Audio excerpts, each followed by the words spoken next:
Saudi Arabia has asked its citizens to boycott everything Turkish after Turkey's President Recep Tayyip Erdogan accused Arab countries of destabilizing the region.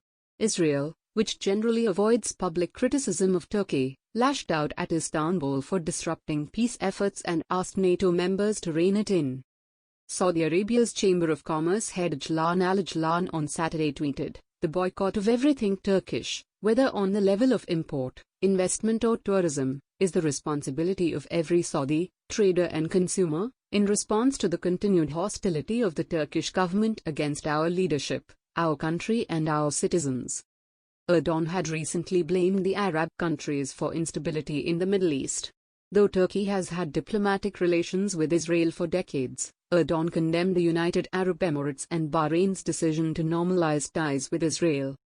During his recent address to the Turkish General Assembly, Erdogan also took a dig at the Arab countries, saying, "It should not be forgotten that the countries in question did not exist yesterday, and probably will not exist tomorrow. However, we will continue to keep our flag flying in this region forever, with the permission of Allah." In the meantime, Israel's defense minister blasted Turkey on Sunday for working against its peacemaking efforts. Media reports said that Defense Minister Benny Gantz, while talking to Gulf Arab media, described Turkey and Iran as denying promotion of peace and supporting regional aggression. Gantz pointed out Turkey's disruptive actions in northern Syria and the eastern Mediterranean, intervention in Libya and links to Hamas terror group.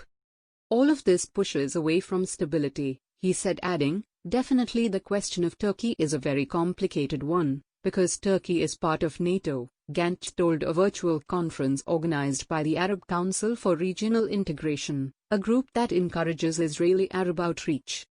"So we must take all the options that we have in our hands and try to influence it through international pressure to make sure that they are pulling their hands from direct terrorism." The peace deals between Gulf states and Israel have disappointed the Palestinians, who have been demanding statehood in the West Bank and Gaza.